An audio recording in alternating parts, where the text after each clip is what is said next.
असम की सीट गुवाहाटी पर हम आज पहुंचे हैं, जहां आमने सामने कांग्रेस और बीजेपी की दो महिला उम्मीदवार हैं, लेकिन दोनों ही पार्टियों का राष्ट्रीय नेतृत्व ये निर्धारित कर रहा है कि गुवाहाटी की सीट है सीट सुपरहिट।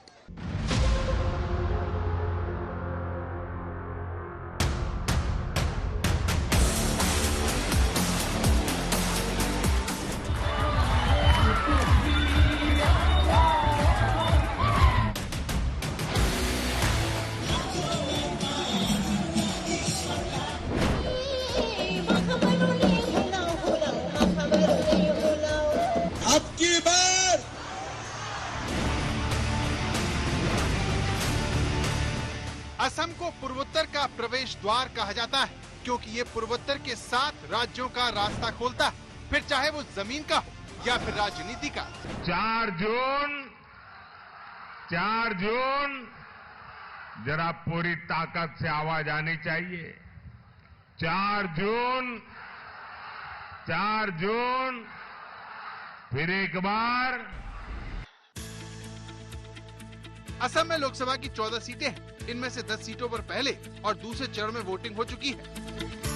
अब गुवाहाटी, बारपेटा, धुबरी और कोकराझार इन 4 सीटों पर 7 मई को मतदान होना है। असम में हम गत समय की हमारी सीटों में भी बढ़ोतरी करेंगे। हम कम से कम 12 सीट जीतेंगे, 12 से आगे भी जा सकते हैं।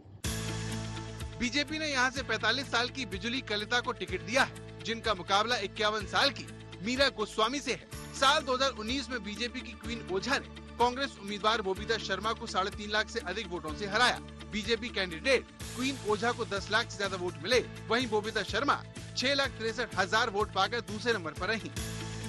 2019 के चुनाव में असम की कुल 14 लोकसभा सीटों में से बीजेपी को 9 सीटें मिली थी, जबकि कांग्रेस के 3 सांसद चुने गए। वहीं एक सीट से AIUDF प्रमुख मौलाना बदरुद्दीन अजमल सांसद हैं। कोकराझार सीट पर पिछली बार निर्दलीय उम्मीदवार ने जीत दर्ज की थी। क्या कह रही हैं आप गुवाहाटी की जनता को? मैं गुवाहाटी को जनता को जहाँ जैसे हम सबका कांटेक्ट करने का वो प्रयास कर रही हूँ, सबको हम ये स्कूल का गार्जियन को अपील कर रही हूँ, जो आप लोग 7 तारीख को वोट देने के लिए निकल जाइए। तो इसीलिए अपील कर रही हूँ, जो वोट मतदान जो है वो हमारा अधिकार है, वोटाधिकार जो हमारा एक कॉन्स्टिट्यूशनल राइट है। तो सबको अपील किया जाए, आप कम से कम आइए, वोट तो दीजिए। आप लोग उम्मीद है कि वो आएंगे तो आपको देंगे वो? हाँ, जो मेरा तो उम्मीद है, क्योंकि मैं पूरा गुवाहाटी कॉन्स्टिट्यूएंसी में जितना आज लगातार 2 साल से हम कॉन्स्टिट्यूएंसी में जुड़े हुए हैं, तो मुझे लगता है इस बार मतदान हमारी कांग्रेस और इंडिया अलायंस के फेवर में होगा। असम की 14 सीटों पर दावा भारतीय जनता पार्टी यहां पर कर रही है। अब तक के प्रदर्शन को अगर देखें तो 2014 से 19 और 19 से 24 क्या वो क्लीन स्वीप असम में कर पाएंगे? लेकिन आज बात हम बारपेटा सीट की करने वाले हैं, जहां पर दबदबा हमेशा से कांग्रेस पार्टी का रहा है, लेफ्ट का भी रहा है, लेकिन इस बार गठबंधन के साथी होने के बावजूद कांग्रेस और लेफ्ट आमने सामने है। भारतीय जनता पार्टी एजीपी के साथ अगर गठबंधन में है तो यहाँ के कैंडिडेट असम गण परिषद के हैं। कैसा है मुकाबला और क्यों है ये सीट सुपर है?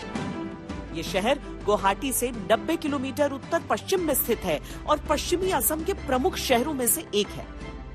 ये सीट 1952 में अस्तित्व में आई और कांग्रेस के गढ़ में तब्दील हो गई। इस सीट पर अब तक हुए 13 चुनावों में सबसे अधिक कांग्रेस को ही जीत मिली। 2019 के चुनाव में कांग्रेस के अब्दुल खलीक ने जीत हासिल की थी। उन्होंने एजीपी के कुमार दीपक दास को हराया था। 5 साल पहले के चुनाव में कांग्रेस के अब्दुल खलीक को 6,45,173 वोट मिले थे। एजीपी के कुमार दीपक दास को 5,04,866 वोट। तीसरे नंबर पर AIUDF के रफीकुल इस्लाम थे। अब्दुल खलीक की जीत का अंतर 1,40,000 से ज्यादा वोटों का था। कौन जीतेगा? हसपा की। क्यों? क्योंकि वो लोग काम किया है आदमी के लिए। क्या काम किया है? बहुत कुछ। जैसे आपको कुछ मिला? हाँ मिल गया। हाँ मिला। वो मकान मिल गया। मकान मिल गया, मिल रहा है यहाँ गरीबों को। और एजुकेशन का खर्चा मिल गया। सब कुछ तो दोनों पार्टियां देखता है, हम बराबर है। इसमें बीजेपी वाला साइड। हाँ, दोनों पार्टी बराबर है। तो मोदी जी के लिए सपोर्ट करता है। क्यों? हमारा खानदानी बीजेपी है, इसलिए हम भी बीजेपी के जो हमारा फादर बोलेगा उस रास्ते से हम भी जाएगा। बरपेटा तो पहले कांग्रेस जीता हुआ है, लेकिन ये साल में कॉन्टेस्ट अलग होगा। इसका काम अच्छा लगता है? काम ऐसा हो, बीजेपी तो काम कर रहा है, लेकिन कांग्रेस आने से कांग्रेस भी काम करना है, ये बात है। तो हम अभी देख लिया जी, बीजेपी सरकार ने तो अच्छा काम किया। तो गरीब लोग को घर दिया और रास्ता बनाया, तो अच्छा काम करता है। यहाँ पर कैसा है, सरकार का कामकाज ठीक है या नहीं, क्या मुद्दे हैं आप? देखिए, हम लोगों का मेन मुद्दा जो है अभी एनआरसी को लेकर कुछ थोड़ा बहुत प्रॉब्लम चल रहा था यहाँ पर। तो जो यहाँ का जो बीजेपी सरकार है ना, जो ग्रास रूट में है वो बहुत अच्छा काम हुआ है। हाँ, 100% हम लोग भी सेटिस्फाइड नहीं है, बट कंपेयर टू जो हम लोगों का पहले का जो गवर्नमेंट था ना, उससे यहाँ से मतलब 80% काम हुआ है। ये तो अभी तो जो हवा चल रहा है almost BJP, complete BJP, almost BJP 100%। आप ये भी कर सकते हैं कि ये 100% होगा। बीजेपी कभी जीती नहीं है यहाँ से, या अलायंस पार्टी? हाँ, वही बात है, लेकिन तो अभी यहाँ का हवा, यहाँ का माहौल कंप्लीट अलग है। यहाँ पर एक त्रिकोणीय मुकाबला हो चुका है। हर एक व्यक्ति यहाँ पर मानता है कि टक्कर होगी। ये सीट है सुपरहिट।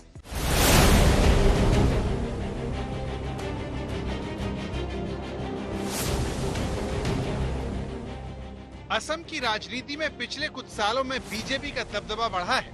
राज्य में लगातार दूसरी सरकार होने के बावजूद पार्टी असम की सभी सीटें जीतने के लक्ष्य के साथ आगे चल रही है। कांग्रेस का आरोप है कि बीजेपी सरकार लगातार ध्रुवीकरण कर रही है। इसके लिए उसने 1281 मदरसों को बंद कर दिया। जो कौम का मदरसा चलता है उसमें रेगुलेशन होना चाहिए और बच्चा को एग्जिट रोड भी देना चाहिए डॉक्टर इंजीनियर बनने का। मदरसा खाली केवल मुल्ला बनाने का एक इंस्टीट्यूशन नहीं बन सकता है। पिछले साल दिसंबर में असम सरकार ने जिन मदरसों का नाम बदलकर मध्य अंग्रेजी यानी ME स्कूल कर दिया, ये उसमें से एक है। पहले ये पलटन बाजार जूनियर मदरसा था, जिसकी अब यादें ही बची हैं। अब यहाँ पर धार्मिक शिक्षा की जगह विज्ञान और अंग्रेजी ने ले ली है, जिसने बच्चों में आत्मविश्वास भर दिया है। क्या बनना है आगे life? Ma'am IAS officer. Yes. Dancer. अच्छा। पायलटर। टीचर बनना है। आपको? आर्मी ज्वाइन करना है। डॉक्टर। टीचर। सबने अपना क्लियर कर लिया है। क्लासेस अच्छे चलते हैं, पढ़ाई अच्छी लगती है। कौन सा subject favourite? English. Yes. Hindi. Hindi. किस क्लास से हिंदी लिखना सीखते हैं? 6। हिंदी। Social science. साइंस किसी का फेवरेट नहीं है? सबसे ज्यादा हिंदी हम लोग का फेवरेट। यस। हाँ, ये पढ़ना अच्छा लगता है जी, बहुत अच्छा लगता है। यहाँ पर जैसा पढ़ाई हो रही है, लगता है कि IAS बन जाओगी? इंशाल्लाह जी, बन जाऊंगी जी। ये तो 10 पास करूंगा, आगे जाके दूसरे कॉलेज या स्कूल में पढ़ूंगी जी। तुम लोग को क्या करना है बड़े हो? हमको सॉफ्टवेयर इंजीनियर। आर्मी। पॉलिटिकल में, जिसमें पॉलिटिशियन बनना है? हाँ, नेता भी है। हमको डांस करना है। सिंगर। पुलिस। असम सरकार ने धार्मिक शिक्षा पर सरकारी खर्च होने पर सवाल उठाते हुए राज्य में चल रहे ऐसे मदरसों को एक झटके में बंद कर दिया, जिसने असम में शिक्षा की सूरत ही बदल दी। यहाँ पर जो जिस तरीके से पढ़ाई की जाती है, असम में जिस तरीके से एजुकेशन बदल रहा है, आपको लगता है कि अच्छा है, बेहतर करियर ओरिएंटेड एजुकेशन बच्चों?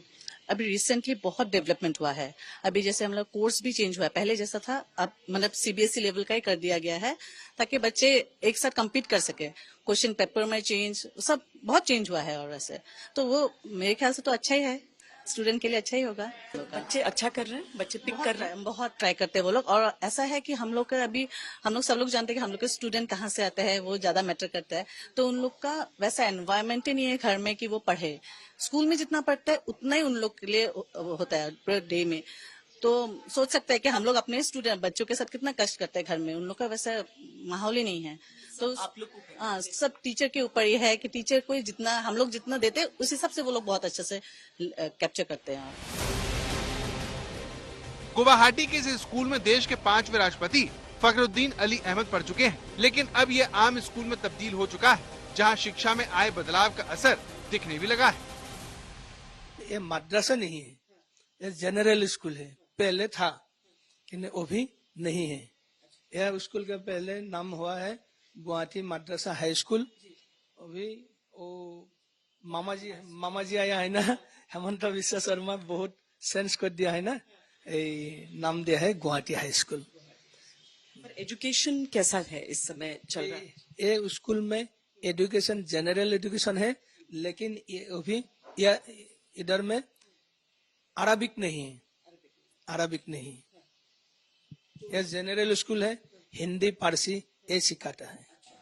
तो यहाँ पर उन लैंग्वेजेस में जैसे इंग्लिश में भी अगर साइंस की पढ़ाई होती है तो बच्चों को फायदा होता है? फायदा तो बहुत ज्यादा हुआ है। हम जितना इंग्लिश नहीं जानता है, हमारा लड़की बहुत जानता है, सीख गया। तो पहले जिन मदरसों में बच्चों को कुरान और धर्म से जुड़े विषयों के बारे में पढ़ाया जाता था, अब वहाँ पर बच्चे अंग्रेजी सीख रहे हैं। लेकिन AIUDF जैसे दल सरकार के इस फैसले को सुप्रीम कोर्ट में चुनौती देने का ऐलान कर चुके हैं, जिसने इस मुद्दे को चुनावों में भी गरमा दिया है। 2020 में शिक्षा मंत्री रहते हुए हेमंत बिस्वा शर्मा ने जो निर्णय लिए थे, वो मुख्यमंत्री बनने के बाद उस पर बड़े पैमाने पर अमल करते हैं। बच्चे मासूम होते हैं, न जाति जानते हैं, न धर्म, न आय वर्ग जानते हैं। ऐसे में अगर उन्हें समान शिक्षा के मौके मिलते हैं, बेहतर शिक्षा के मौके मिलते हैं, तो फिर देश के शीर्षतम पद पर बैठने वाले, देश को दिशा दिखाने वाले, भविष्य गढ़ने वाले यहीं से तो निकलते हैं।